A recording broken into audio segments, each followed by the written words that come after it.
Hey guys, so it's Shane here from Laser Mobile, and today it would normally be our rumor roundup video, but since it is the first week of 2014, I thought I would do top 5 / most anticipated phones of 2014.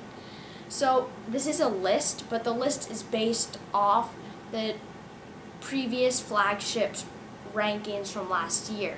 So for example, say I thought the Galaxy S4 was the best phone last year, I put the Galaxy S5 as number 1 on this list. So that's just how this will work. So let's start out at number 5 with the Sony Xperia Z2. This device is supposed to have a 5-inch IGZO display with a 506 ppi, a Snapdragon 800 with a quad-core processor clocked in at 2.2 GHz. There could be another version of this released later in the year with a 64-bit processor. It will have the same camera as last year, a Carl Zeiss lens that is 20.7 megapixels. However, those are all great specs, but the main thing about this phone is Apple a couple months ago filed for a patent about having your computer be a charger, and it would automatically charge everything else that's in that room, what truly wireless charging. However, Sony has been working on this technology for the last couple years. So this is supposedly going to come on the Xperia Z2. So for example, say I leave the charger in my bedroom. As soon as I walk into my bedroom, my phone starts charging. It's truly wireless charging, and this phone, this would be amazing. It's also supposed to charge in under 1 hour, whether you plug it in with a cord or use this. And it might even run Windows Mobile OS, because Microsoft's supposed to release a new Windows Mobile.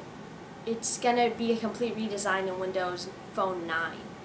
Now let's go to number 4 with the LG G3. It's supposed to have a 5.5-inch 2K display, a 16 megapixel camera, and a fingerprint scanner embedded into the home button. Now it's not supposed to be like Touch ID where you can just place your finger on it, scans.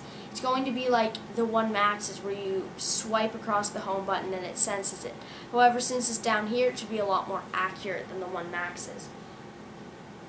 The Galaxy S5 is at number 3. The Galaxy S5 is rumored to have a 5.2-inch 2K or 4K UHD display.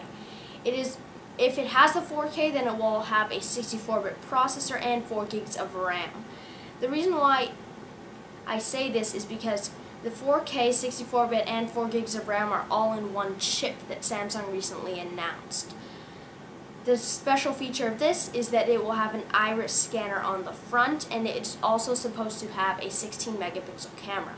Now, an iris scanner is a scanner that scans your eye through the front camera. Now, this will probably not work well because it's the first one, but if it does, this would be a pretty cool feature.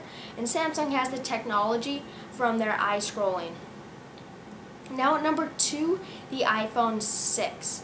Now, you're thinking this won't really be in the first half of 2014. However, Apple is supposed to release the iPhone 6 in May at WWDC, like they did with the iPhone 4. Although not much info is released on the iPhone 6, it should have around a 5-inch display, either 4.7-inch to 5.5-inch. It's also supposed to have a very fast processor, even faster than an octa-core that Androids are set to debut this year. It might also have a curved screen, 12 megapixel camera, NFC, and wireless charging. Now, this isn't really anything new that we've seen before, and it will have the Touch ID. It's not really anything we've seen before. However, Apple might find a way to make this more useful than before, NFC, for example. And the curved screen, maybe they'll use it more like, I don't know, they're supposed to be a major upgrade. I don't know what Apple's going to do. And at number 1, the HTC M8, or now we are told recently, a rumor came out that it will be called the HTC One Plus. So the HTC One Plus is rumored to have a 4.9-inch 2K or 1080p display, probably 1080p. The phone will be powered by a Snapdragon 805 with either 2 or 3 gigs of RAM, clocked in at 2.3 GHz. The 2 special features of this phone might have, though, is a swappable lens. So many people are saying that the lens will either be upgradable or you will be able to buy more lenses. However, remember when the HTC M8 leak came out a while ago and there was a second hole at the top. Maybe there could be 2 cameras, one for low light, an ultra pixel camera, and one for regular light, a high megapixel camera. One of them's rumored to be 16 megapixels, so there could be one out there that's like that, but then there are other rumors that have a ultra pixel one. So this is why there might be 2 different rumors. It's also supposed to have a fingerprint scanner either embedded in the screen or in the home button, the same one I talked to you about in the LG G3, which you'd swipe on it. All of the HTC M8, Galaxy S5, LG G3 are all set to launch around MWC. Sony Xperia Z2 is set to launch maybe April, and the iPhone 6, like I said, is set to launch at WWDC. So thanks for watching, guys. If you liked the video, please like and subscribe down below. Over the next couple days, I will be compiling more news on these, and I will post the more news in the description below. So check the description and see if the links are there. Thanks for watching, guys. This has been another Laser Mobile Rumor Roundup.